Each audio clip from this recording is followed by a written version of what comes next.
أعوذ بالله من الشيطان الرجيم. بسم الله الرحمن الرحيم.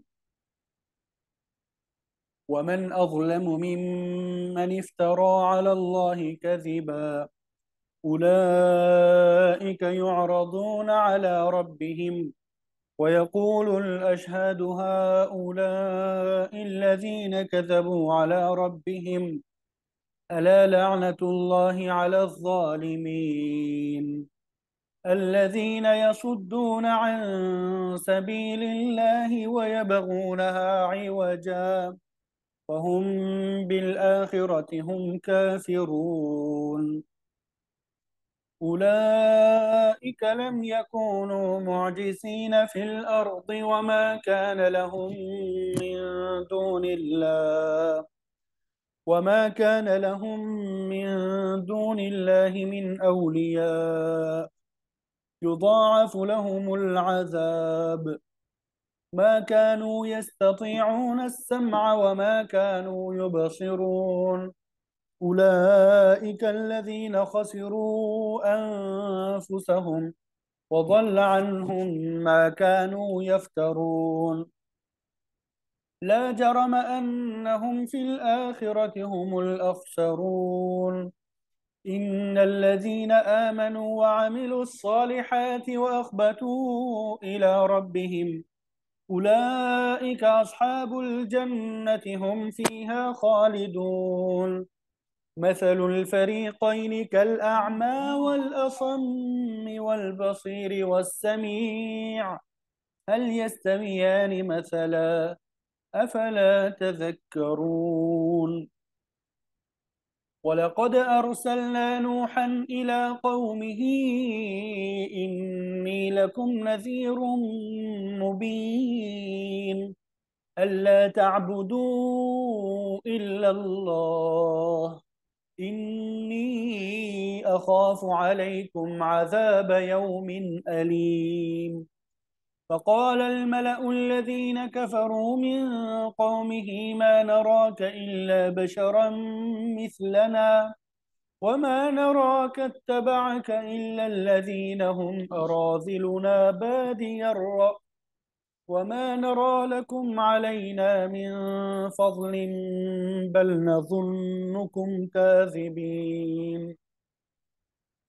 قال يا قوم أرأيتم إن كنت على بينة من ربي وآتاني رحمة من عنده فعميت عليكم أنلزمكموها وأنتم لها كارهون. ويا قوم لا أسألكم عليه مالا إن أجري إلا على الله وما أنا بطارد الذين آمنوا إنهم ملاقو ربهم ولكني أراكم قوما تجهلون. ويا قوم من ينصرني من الله إن طردتهم أفلا تذكرون. ولا أقول لكم عندي خزائن الله ولا أعلم الغيب ولا أقول إني ملك ولا أقول للذين تزدري أعينكم لن يؤتيهم الله خيرا الله أعلم بما في أنفسهم إني إذا لمن الظالمين. صدق الله العظيم.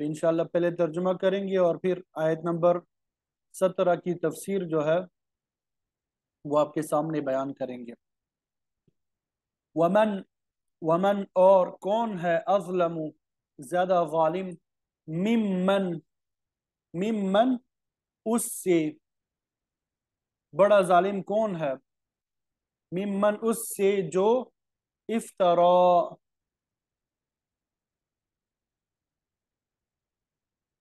گڑے افترا باندھے علی اللہ اللہ تعالی پر کذبا جھوٹ، یعنی اس شخص سے بڑھ کے ظالم کون ہوگا جو اللہ تعالیٰ پہ جھوٹ باندھے۔ اولئک یہی وہ لوگ ہیں یعرضون پیش کیے جائیں گے، یعرضون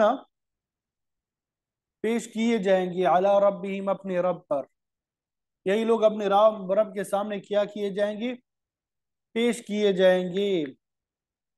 وَيَقُولُ اور کہیں گے الاشہاد گواہی دینے والی، اشہاد شہید کی جمع، گواہی دینے والے کہیں گے ہؤلاء یہ لوگ الذین وہ ہے کذبوا جنہوں نے جھوٹ بولا علی ربہم اپنے رب پر،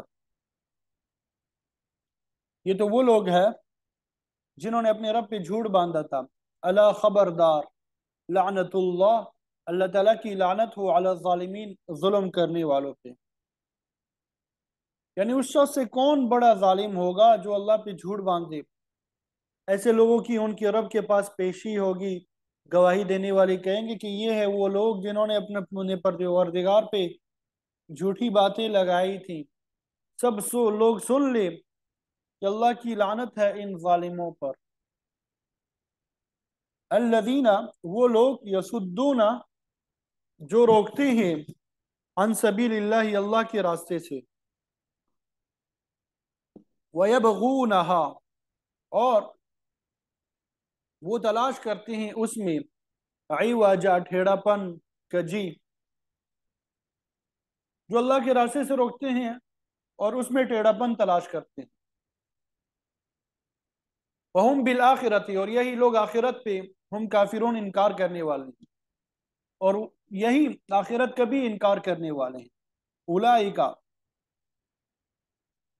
یہی لوگ ہیں لم یکونوا نہیں ہے معجزین عاجز کرنے والے فی الارض زمین میں،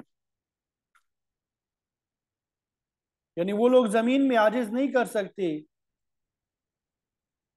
وما کان لہم اور نہیں ہے ان کے لیے من دون اللہ اللہ کے علاوہ من اولیاء کوئی دوست، یعنی اللہ کے علاوہ ان کا کوئی دوست نہیں ہو سکتا۔ یضاعف دگنا کر دیا جائے گا، دگنا دیا جائے گا لہم انہیں العذاب عذاب،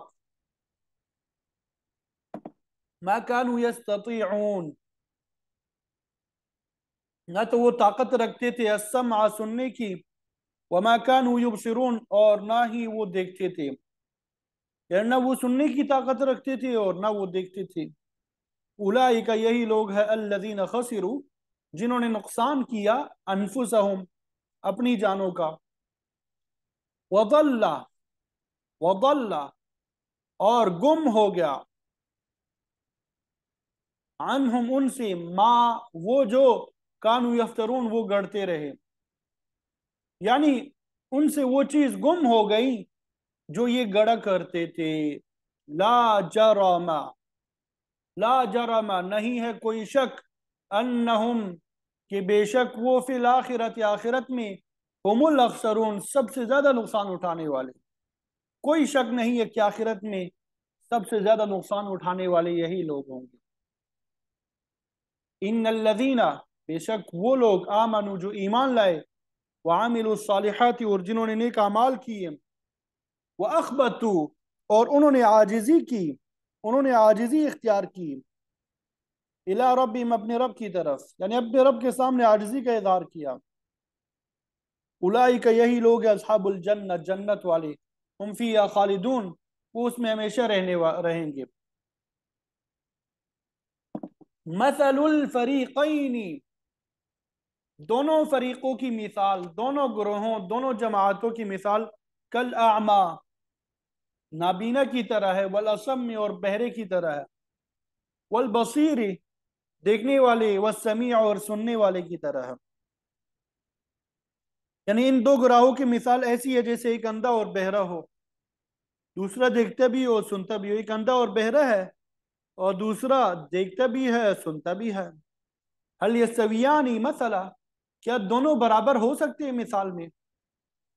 افلا تذکرون، تو کیا نہیں تم نصیحت حاصل کرتے؟ ان دو فریقوں کی مثال ایسے ہے جیسے ایک اندھا اور بہرا ہے اور دوسرا دیکھتا اور سنتا ہو، کیا یہ دونوں مثال میں برابر ہو سکتے ہیں؟ تو کیا تم غور نہیں کرتے؟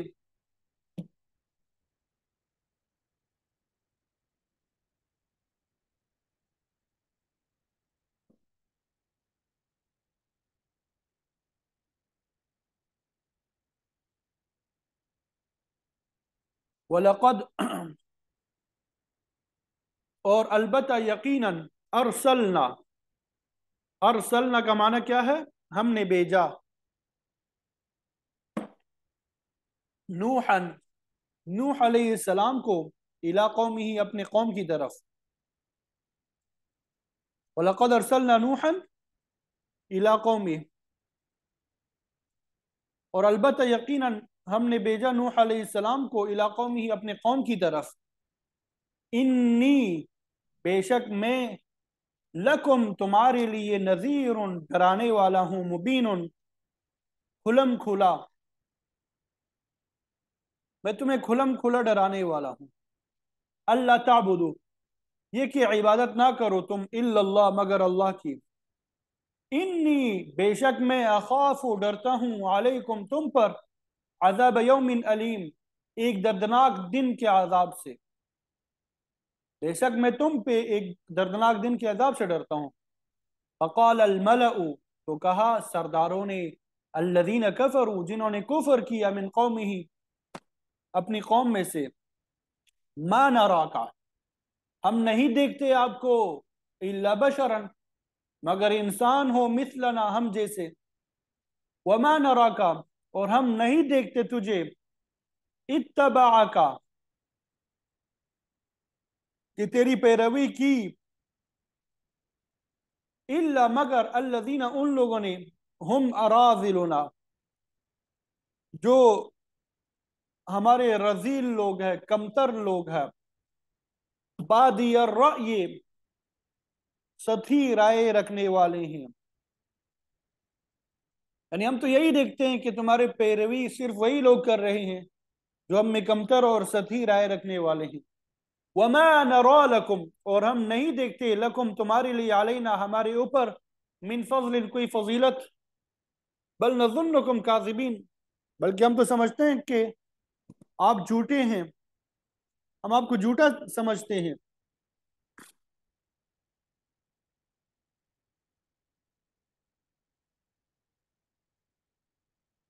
تو جب نوح علیہ السلام نے دعوت دی انہیں تھے، تو ان کی قوم کے وہ سردار لوگ جنہوں نے کفر اختیار کیا، وہ کہنے لگے ہمیں تو اس سے زیادہ تم میں کوئی بات نظر نہیں آ رہی، کیا تم بھی ہم جیسے ایک انسان ہو، اور ہم یہ دیکھ رہے ہیں کہ صرف وہ لوگ تمہارے پیچھے لگے ہوئے ہیں جو ہم میں سب سے زیادہ بے حیثیت ہے، اور وہ بھی سطحی طور پہ رائے قائم کر کے، اور ہمیں تم میں کوئی ایسی بات بھی دکھائی نہیں دیتی جس کی وجہ سے ہم پر تمہیں کوئی فضیلت حاصل ہو، بلکہ ہمارا خیال تو یہ ہے کہ تم سب جھوٹے ہو۔ قال کہا اس نے، یا قوم اے میری قوم، ارائیتم یہ تو بتاؤ، لفظی ترجمہ تو ہوتا ہے ارائیتم کیا تم نے دیکھا، لیکن اس کا ترجمہ کرتے ہیں اخبرنی، یہ تو بتاؤ مجھے خبر دو اس بات کی، ان کنتو اگر میں ہوں، علی بینۃ واضح دلیل پہ، من ربی اپنے رب کی طرف سے، وآتانی وآتا اور آ جائے، نی میرے پاس، رحمتا رحمت، من عندہ اس کے طرف سے، اپنے پاس سے رحمت عطا کرے، فعمیت علیہم، فعمیت